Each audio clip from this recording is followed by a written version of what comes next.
আমাদের প্রথম অধ্যায়টা তো মূলত হচ্ছে নাম্বার সিস্টেমের।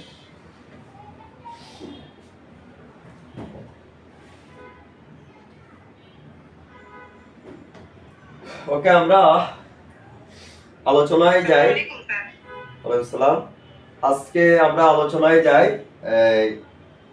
আমি একটু কোনো ভূমিকা ছাড়াই শুরু করতেছি। আজকে আমরা আমাদের মূলত আজকের ক্লাসটা বিজনেস ম্যাথ। তো বিজনেস ম্যাথের এর আগে আমি নরমালি আমাদের আজকে প্রথম ক্লাস জুমে। এর আগে আমরা কিছু ভিডিও ক্লাস দিয়েছিলাম, তবে আজকে আমরা বিজনেস ম্যাথ সম্পর্কে একটু পরে কথা বলবো।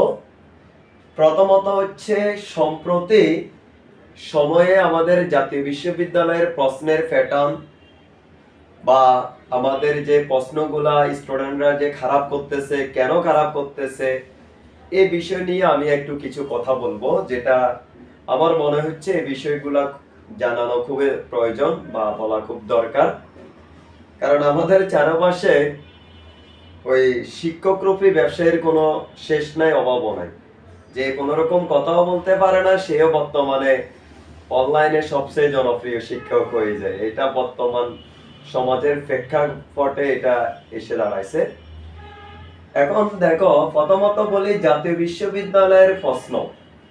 জাতীয় বিশ্ববিদ্যালয় কিন্তু তোমাকে কখনো বলে দেয় নাই যে আমি তোমাকে প্রত্যেক বছরে একই প্যাটার্নের কোশ্চেন করব, বিগত বছরের প্রশ্ন নিয়ে তোমাকে পরীক্ষা নেব বা মূল্যায়ন করব। প্রথমে কিন্তু তোমরা যে বিবিএ বা এমবিএ এখন যারা আছো, তোমাদের এটা কিন্তু বিবিএ এমবিএ ছিল না। এটা পূর্বে এটার নাম ছিল বিকম ছিল। বিকম থেকে পরবর্তীতে নামকরণ করছে বিবিএস অনার্স। এর পরবর্তীতে এসে দাঁড়াইছে এটার নামকরণ করছে বিবিএ। এখন জাতীয় বিশ্ববিদ্যালয় প্রথম যখন প্রতিষ্ঠিত হয়, তখন কিন্তু জাতীয় বিশ্ববিদ্যালয়ের যে মান, এটা কিন্তু খুব বেশি ভালো ছিল। মানে তোমাদের তোমরা খোঁজ খবর নিলে দেখবা তখন জাতীয় বিশ্ববিদ্যালয়ের র্যাঙ্কিংটা কিন্তু বিভিন্ন পাবলিক বিশ্ববিদ্যালয় থেকেও অনেক বেশি ছিল।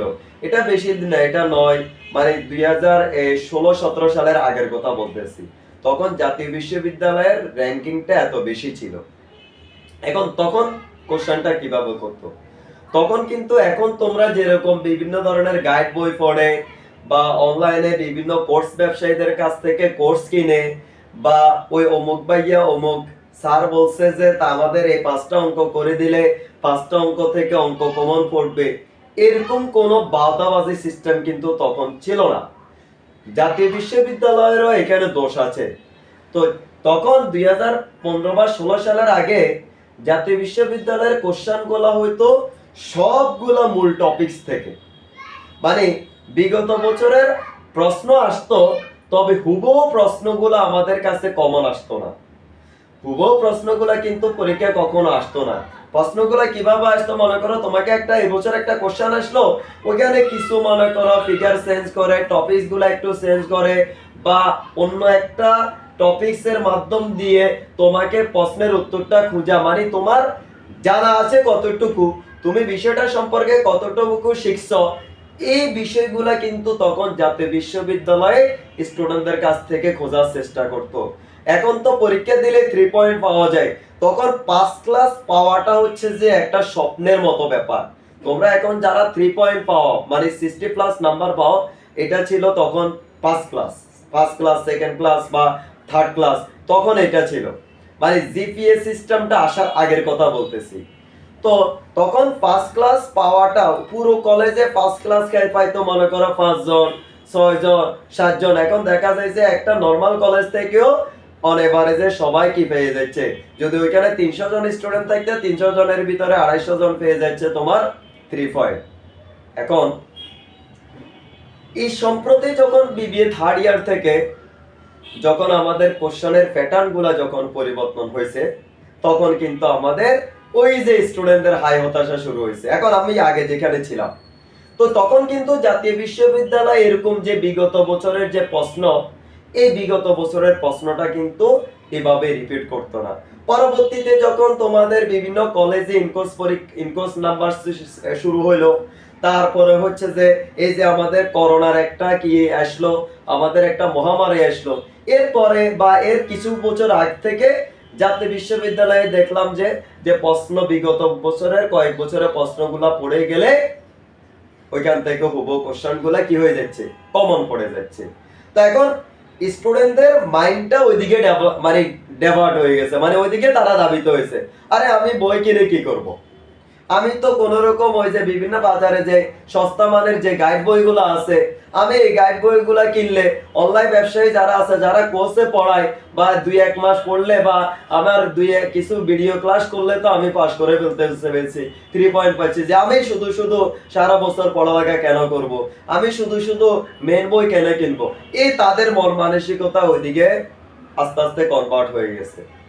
এখন জাতীয় বিশ্ববিদ্যালয় বর্তমানে যে অবস্থার ভিতরে আছে, তোমরা বিভিন্ন খবরে দেখছো যে রাজশাহীতে অলরেডি 4টা নাকি 5টা কলেজকে রাজশাহী ইউনিভার্সিটির আন্ডারে দিয়ে দেওয়া হয়েছে। এর আগে ঢাকাতে মানে ঢাকার শহরের মধ্যে অবস্থিত সেরা যে 7টা কলেজ, এই 7টা কলেজকে ঢাকা বিশ্ববিদ্যালয়ের অধীনে দেওয়া হয়েছে। চট্টগ্রামে এসে দেখা গেছে যে 9টা কলেজকে চট্টগ্রাম ইউনিভার্সিটির আন্ডারে দিয়ে দেওয়া হয়েছে। এটা কিন্তু ভালো সিদ্ধান্ত নাকি খারাপ সিদ্ধান্ত, সেটা কর্তৃপক্ষই ভালোভাবে মূল্যায়ন করবে। এখন এটা আমাদের মন্ত্রণালয় বা আমাদের নীতি নির্ধারকরা এরা কেন করছে, এটা করার মূল কারণ হচ্ছে এই যে জাতীয় বিশ্ববিদ্যালয়ের অধপতন, মানে জাতীয় বিশ্ববিদ্যালয়ের পড়ালেখার মান কমতে কমতে কমতে কমতে এমন এক অবস্থায় আসছে, এখন জাতীয় বিশ্ববিদ্যালয়ের স্টুডেন্ট শুনলে নরমালি প্রাইভেট ইউনিভার্সিটির এগুলা কিন্তু জাতীয় বিশ্ববিদ্যালয়ের সাথে কম্পেয়ার করার যোগ্যতা নাই। এরাও এখন জাতীয় বিশ্ববিদ্যালয়ের স্টুডেন্ট শুনলে হাসে। আরে বাংলাদেশের লক্ষ লক্ষ স্টুডেন্ট জাতীয় বিশ্ববিদ্যালয় থেকে গ্রাজুয়েশন কমপ্লিট করে, এখন তারা জাতীয় বিশ্ববিদ্যালয়ের স্টুডেন্ট শুনলে মনে করে যে এটা তো ভুয়া স্টুডেন্ট। এখন দোষটা কিন্তু আমরা যারা শিক্ষক আছি আমাদেরও আছে, দোষটা হচ্ছে তোমরা যারা শিক্ষার্থী আছো তোমাদেরও আছে। জাতীয় বিশ্ববিদ্যালয়ের সবচেয়ে এখানে আমি বলি এখানে সবচেয়ে বেশি দোষ হচ্ছে এখানে জাতীয় বিশ্ববিদ্যালয়ের। কারণ জাতীয় বিশ্ববিদ্যালয়ের উচিত ছিল তাদের প্রশ্নের প্যাটার্নটা আগে যেভাবে ছিল, অন্তত স্টুডেন্টরা যাতে ভালো করে পড়ালেখা করে তারা ভালো একটা রেজাল্ট করতে পারে, ভালোভাবে কোনো একটা টপিক সম্পর্কে শিখতে থাকে পারে, এই জিনিসটা জাতীয় বিশ্ববিদ্যালয়কে নিশ্চয়ন করা উচিত ছিল। কিন্তু জাতীয় বিশ্ববিদ্যালয় ওইটা বাদ দিয়ে তারা সবাইকে ওই যে সারা বছর পড়ালেখা করছে দেখা গেছে সে যা জিপিএ পাচ্ছে, যে 1 মাস কোন রকম পড়ালেখা করছে সেও সেম জিপিএ পাচ্ছে। এটার প্রধান কারণটা হচ্ছে কারণ যে সারা বছর পড়ালেখা করছে সে মেইন বই পড়ছে, সে কোন একটা টিচারের সে সাহায্য নিছে সারা বছর ব্যাপী, এবং সে কোনো অনলাইনে যায় নাই, সে তার কলেজের শিক্ষক বা তার শহরের ভালো একজন শিক্ষকের কাছে গেছে, সে সারা বছর পড়ালেখা করছে, সেও ইউনিভার্সিটি কোশ্চেন পড়ছে, ওই যে 1 মাস আগে পড়ালেখা শুরু করছে সেও ইউনিভার্সিটি কোশ্চেন আছে বা কয়টা।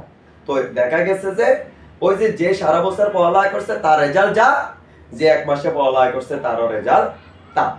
এখন যেটা এসে দাঁড়াইছে জাতীয় বিশ্ববিদ্যালয়ের এখন অস্তিত্ব নিয়ে টানাপোড়েন চলতেছে। কেন? কারণ বাংলাদেশের সারা বাংলাদেশের যে ভালো ভালো যে সমস্ত কলেজগুলো আছে সবগুলো বিভিন্ন পাবলিক ইউনিভার্সিটির আন্ডারে চলে যাচ্ছে। এখন তাদেরও তো এখানে ইমেজের একটা ব্যাপার আছে, কারণ এই কলেজগুলো কিন্তু আগে ওই পাবলিক বিশ্ববিদ্যালয়গুলোর অধীনে ছিল, ওইখানে সেশন জট বা বিভিন্ন সমস্যার কারণে জাতীয় বিশ্ববিদ্যালয়ের উৎপত্তি হয়েছে। এখন জাতীয় বিশ্ববিদ্যালয়ে উৎপত্তি হয়েছে মূলত ওই সমস্যাগুলো থেকে বের হইতে। দেখা গেছে যে জাতীয় বিশ্ববিদ্যালয় প্রথম 10-12 বছর তাদের নির্দিষ্ট ইমেজটা ধরে রাখলেও পরবর্তীতে এই যে 15-16 সালের পরে থেকে তাদের এরা ওইখান থেকে চলে পিছপা হয়েছে। এটা সমস্যা ওদের।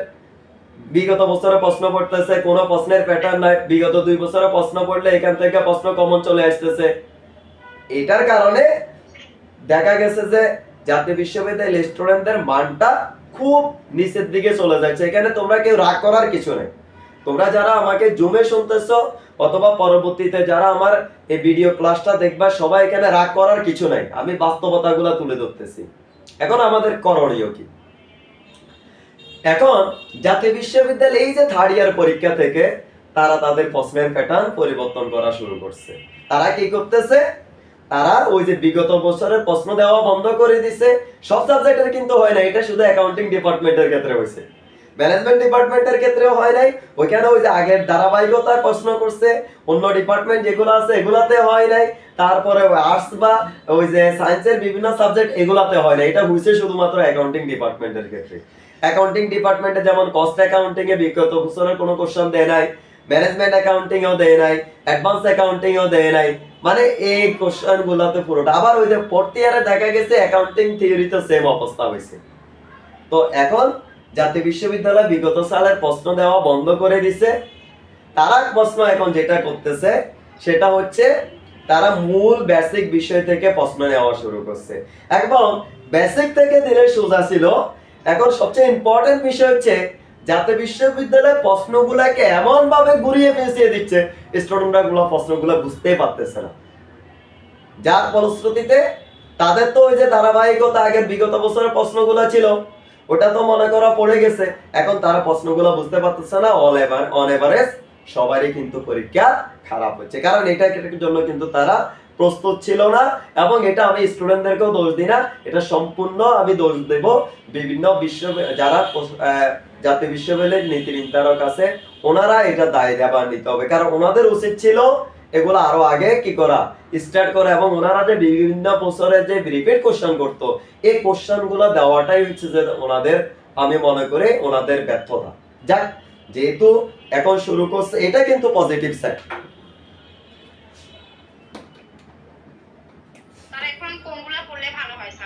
আচ্ছা, এখন আমি শেষ করতেছি। এখন আমরা করব কি, এখন এটা কিন্তু পজিটিভ সাইড। এটা পজিটিভ সাইড, এই জন্য তোমরা অনেকে আমার কথা শুনে রাগ করতে পারো, স্যার পজিটিভ সাইড কিভাবে হলো, আমরা যারা নতুন উঠছি আমরা তো বিপদে পড়ে যাব। চলো, বিপদে কেউ পড়বে না, বিপদে কেউ পড়বে না। সম্প্রতি জাতীয় বিশ্ববিদ্যালয় আরেকটা নোটিশ দিচ্ছে, অফিসিয়ালি নোটিশ তাদের, যে প্রত্যেক স্টুডেন্টদের ক্লাস করা কি বাধ্যতামূলক। তোমরা অনেকে নিশ্চয় দেখছো না, তোমরা ইয়াটা নোটিশটা দেখছো না তোমরা, মানে ক্লাস করতে হবে তাদেরকে। তো আপনারা এই জিনিসটা আরো আগে আপনাদের কি, আপনারা এটা আগে, আপনি ইউনিভার্সিটিতে স্টুডেন্ট ভর্তি হয়েছে মানে তো ক্লাস করতে হবে, স্বাভাবিক এটা। কারণ পাবলিক বিশ্ববিদ্যালয়, অন্যান্য পাবলিক বিশ্ববিদ্যালয় ওদের 75% 80% উপস্থিত না দিলে তাদের পরীক্ষা দিতে দিচ্ছে না। সেক্ষেত্রে আপনার স্টুডেন্ট 0% 5%-এও ক্লাস করে না। আমি আনোয়ারা কলেজে ক্লাস নিতে যে আমার ক্লাসে, চিন্তা করো আল্লাহর রহমতে আমি যখন ওমেন কলেজে ছিলাম, আমার স্টুডেন্ট মনে করো 300 জন স্টুডেন্ট থাকলে 300 জনের ভিতরে 290 প্লাস স্টুডেন্ট ক্লাস করতো। আমি আমার সুনাম করতেছি না, মানে বাস্তবতাগুলো বলতেছি। সেখানে আমি যখন আনোয়ারা কলেজে গেছি দেখলাম যে পুরো ইন্টারের স্টুডেন্ট সর্বোচ্চ 10-12 জন পায় 300 জন স্টুডেন্ট একটা সেশনে। জাতীয় বিশ্ববিদ্যালয়গুলো বাদ দিলাম, ইন্টারের পর্যন্ত। তো এখন এটা তো খারাপ, কারণ স্টুডেন্ট মানে তাকে তো অবশ্যই কলেজ বা ইউনিভার্সিটির সাথে তাদের সম্পর্ক থাকতে হবে। এখন আপনারা এতদিন কোথায় ছিলেন এগুলা নিয়ে? যাক, সবগুলা মিলে আমরা এটাকে যদি পজিটিভলি নিই, অবশ্যই এটা পজিটিভ। কারণ স্টুডেন্টদেরকে, যেহেতু সে স্টুডেন্ট, তাকে অবশ্যই ক্লাস অন্তত সপ্তাহে 5 দিন ক্লাস করতে না পারলে অন্তত ক্লাস সপ্তাহে 3 দিন হলেও তাদের ক্লাস করা উচিত। কারণ জাতীয় বিশ্ববিদ্যালয়ে মিডল ক্লাস ফ্যামিলির ছেলে মেয়ে, এটা আমরা সবাই জানি। এখন ওরা বিভিন্ন পেশার সাথে জড়িত আছে, কিন্তু সবকিছু আমাদেরকে ম্যানেজ করতে হবে। যেহেতু আমাদের পেশা হচ্ছে আমরা এখনো স্টুডেন্ট, আমি অন্যান্য চাকরির সাথে সাথে আমাকে ক্লাসটাও কনফার্ম করতে হবে। এটাও কিন্তু জাতীয় বিশ্ববিদ্যালয় অফিসিয়ালি নোটিশ করছে। এখন মূল কথা হচ্ছে স্যার এখন করণীয়টা কি, আমরা কি করব? প্রথমত হচ্ছে জাতীয় বিশ্ববিদ্যালয়ে যারা বিবিএ তে ভর্তি হয়েছে বা এমবিএ তে ভর্তি হয়েছে, আমাদেরকে অবশ্যই কোনো একজন শিক্ষকের সাহায্য নিতে হয়। শতকরা দেখা গেছে যে 5% বা 10% স্টুডেন্ট আছে যারা সৃষ্টিকর্তা প্রদত্ত মেধা আছে, তারা বিভিন্ন রকম বইটে পড়ে তারা জ্ঞান অর্জন করতেছে বা তারা পড়ে ফেলতেছে। কিন্তু আমাদের 90% স্টুডেন্ট অথবা 85% স্টুডেন্ট, আমাদের ম্যাক্সিমামের কোনো না কোনো শিক্ষকের সাহায্য নিতে হবে। তাইলে প্রথমত কার কাছে আমরা পড়বো? তোমরা যারা আমার কাছে অনলাইনে পড়ো, তোমরা রাগ করার কিছু নাই। প্রথমত হচ্ছে যে তোমাকে দেখতে হবে তোমার শহরের বা তোমার কলেজের সবচেয়ে অভিজ্ঞ এবং সবচেয়ে জনপ্রিয় শিক্ষকটাকে তোমার খুঁজে বের করো। অফলাইনের কথা বলতেছি আমি। অফলাইনে যারা অনলাইনে পড়তেছো মন খারাপ করিও না, আমি বাস্তব আস্তে আস্তে পয়েন্ট টু পয়েন্ট বলতেছি। কারণ তুমি অনলাইনে কোনো একটা বিষয় যত ভালোভাবে বুঝবা, ইভেন আমি হইলেও আমি তোমাকে অফলাইনে একটা বিষয় যত ভালোভাবে বুঝাইতে পারবো, অনলাইনে এটা অনেক ক্ষেত্রে সম্ভব হয়ে ওঠে না, আমার ইচ্ছা থাকলে হয় না।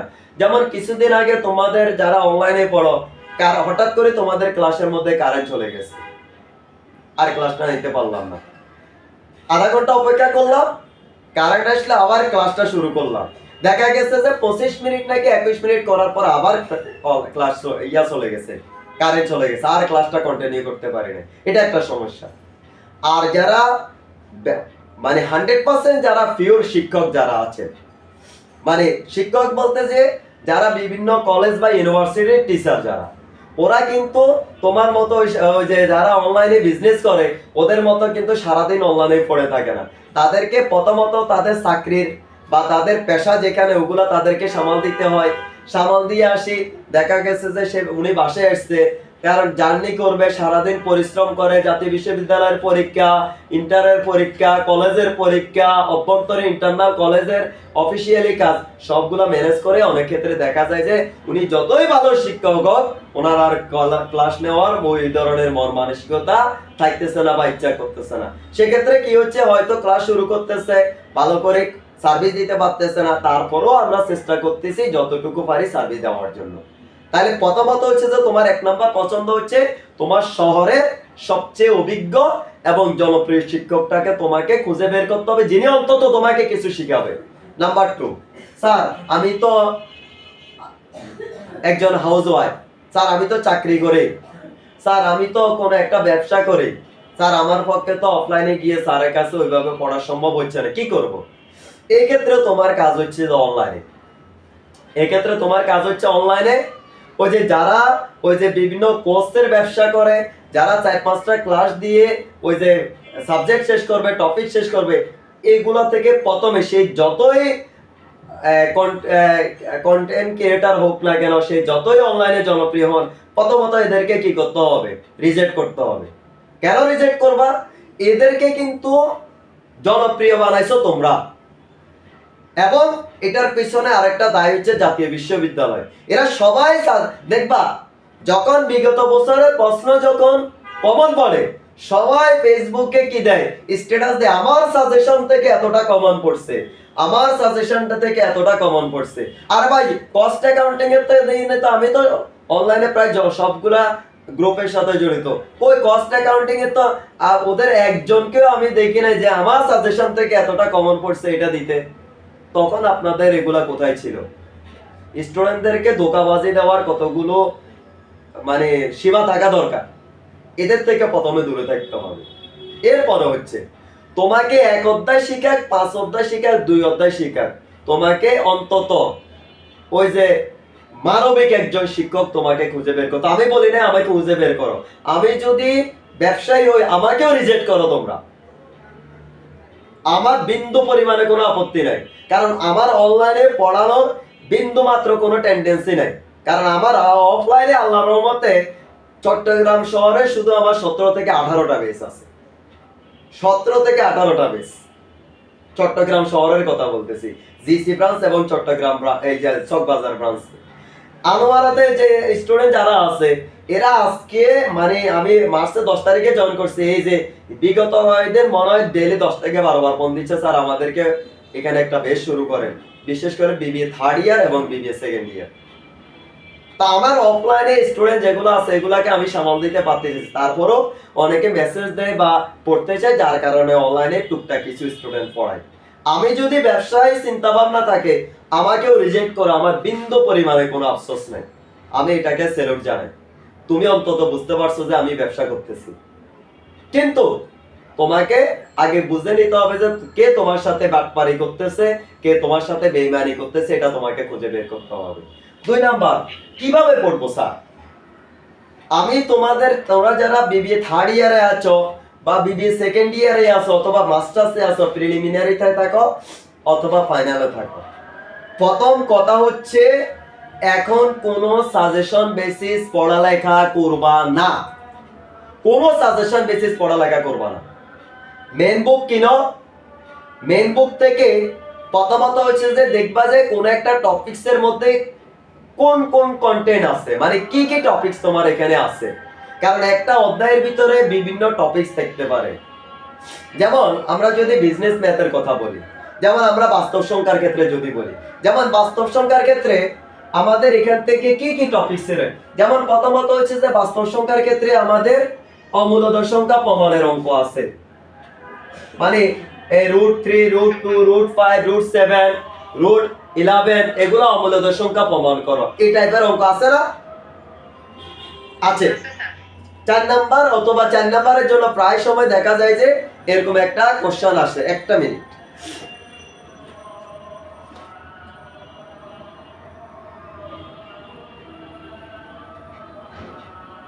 এরকম একটা কোশ্চেন কি অবশ্যই আসে আমাদের এই √2 √3 অমূলদ সংখ্যা প্রমাণ করো, এরকম একটা টপিকস আছে।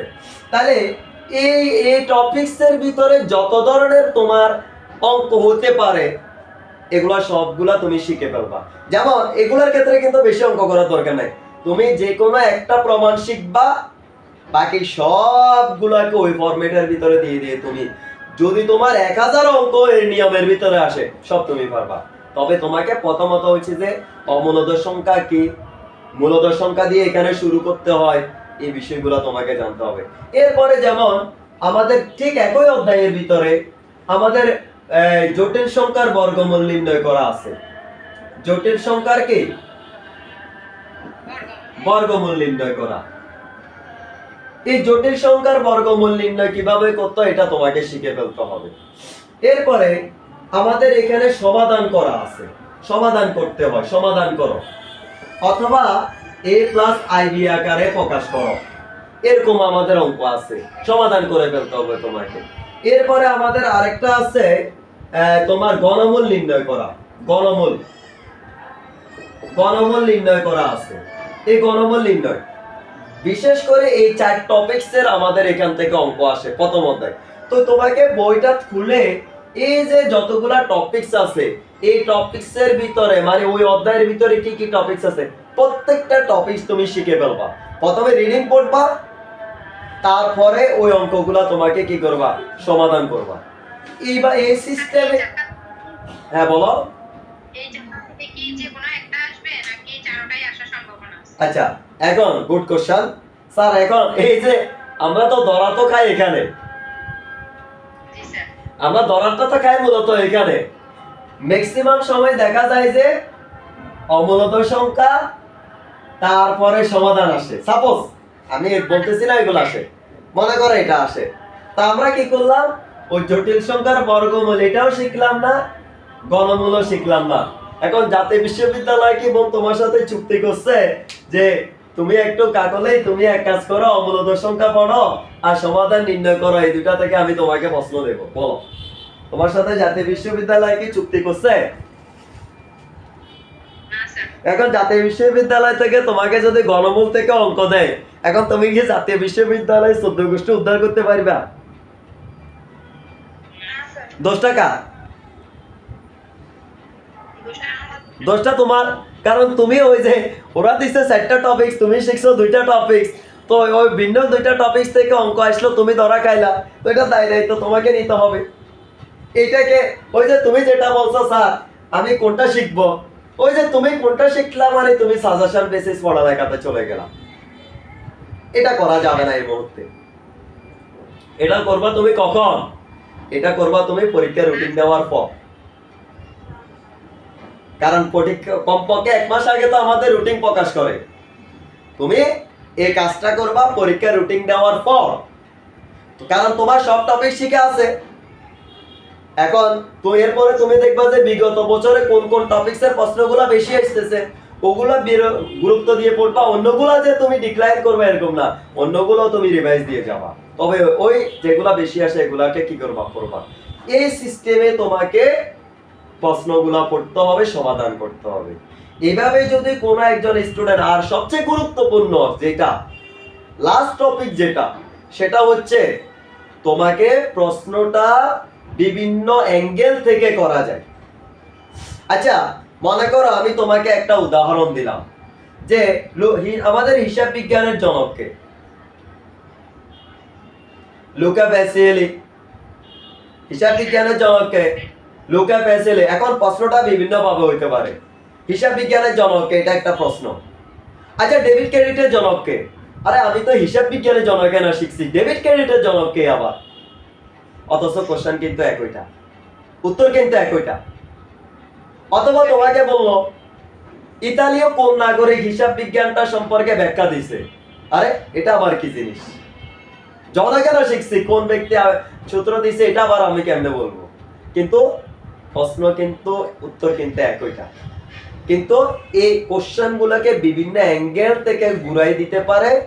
সবচেয়ে গুরুত্বপূর্ণ বিষয় হচ্ছে যে তোমাকে কোশ্চেনটা কি বুঝতে হবে। তাহলে আমার এই কথাগুলা সামারিতে যায়। প্রথমত হচ্ছে যে তোমরা যেটা করবা, যেহেতু প্যাটার্ন চেঞ্জ হয়েছে, চেঞ্জ করতে দাও। এটা কিন্তু আমি মনে করি এটা পজিটিভ সাইড, অবশ্যই পজিটিভ সাইড। অন্তত ভালো স্টুডেন্ট যারা আছে তারা পড়ালেখা করার মন মানসিকতা আছে, অন্তত কিছু তারা পড়ালেখা করবে। ক্লাস সিস্টেমটা আমি জানি সবার এখন যদি বেশি প্রেসার ক্রিয়েট করা হয়, এখানে অনেকের জন্য এটা সমস্যা সৃষ্টি হবে।